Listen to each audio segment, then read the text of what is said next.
G'day guys, I'm Adam Craze from Ironman 4x4. We're out in the Simpson Desert. I brought Christian Russell, our suspension product director, along with us. Christian, what are we out here doing, mate? Well, we've brought 5 different vehicles along with us, equipped with Ironman 4x4's new Foam Cell Pro shock absorbers. We've brought our testing equipment along. We're going to show you just how strong and robust these shock absorbers are. Cars are ready to go. I'm ready. Let's go. Let's go.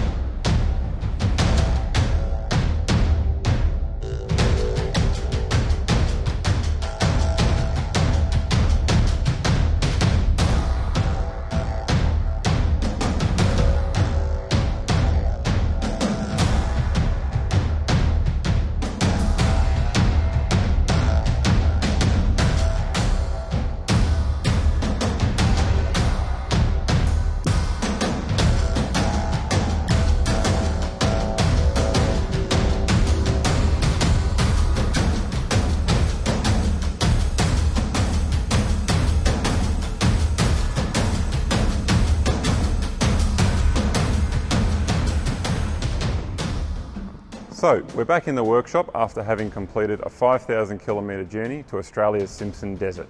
During the trip, 5 vehicles completed over 2,000 kilometres of off-road driving over a period of 9 days. Now that we're back, we're going to do a post-trip inspection of the cars and the suspension.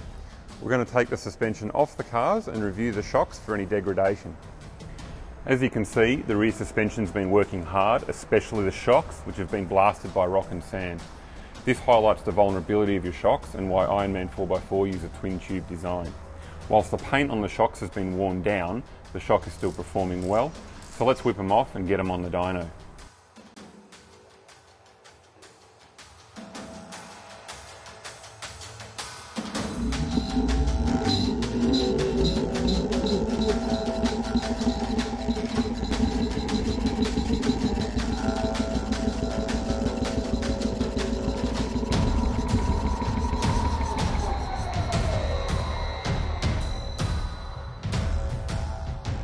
We've got here is an overlay of a brand new shock absorber of the same part number, comparing that to the shock absorber we've just taken off the car. As you can see here, this line here represents the compression valving. You can see that it's lost a little bit of its effectiveness down in the low speed section, which is to be expected after such punishment.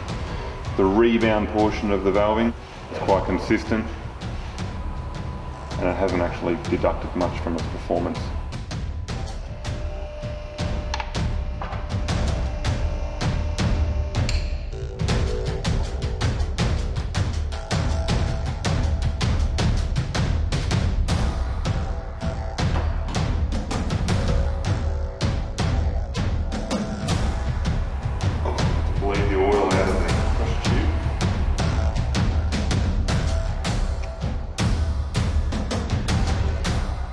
So as you can see here, this is the foam cell sleeve.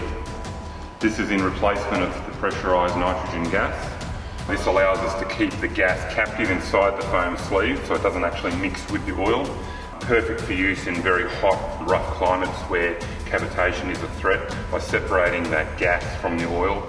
Good thing, making sure the two don't mix together. One of the largest myths going around at the moment is that foam cell material breaks down through heat. In desert driving, that's absolutely false and untrue. As you can see here, this shock absorber's endured some very severe punishment, and you can see that foam cell material is as good as the day it was ever put in there. So it hasn't broken down. It's very resilient material, continuing to do its job well. You can see here, the shock absorber's taken quite a beating from the rocks of the desert. Hasn't affected the performance of the shock absorber, mainly thanks to the thickness of this tube here. The thickness of this is actually 3 millimetres. It's around double what that of a normal shock absorber is. It's very strong, very protective, the ideal shock for a desert condition. And then we have a series of shims, all there, all in excellent condition. We can now actually just inspect carefully to make sure that the shims have maintained their hardness and their flexibility, that nothing's changed or degraded over time.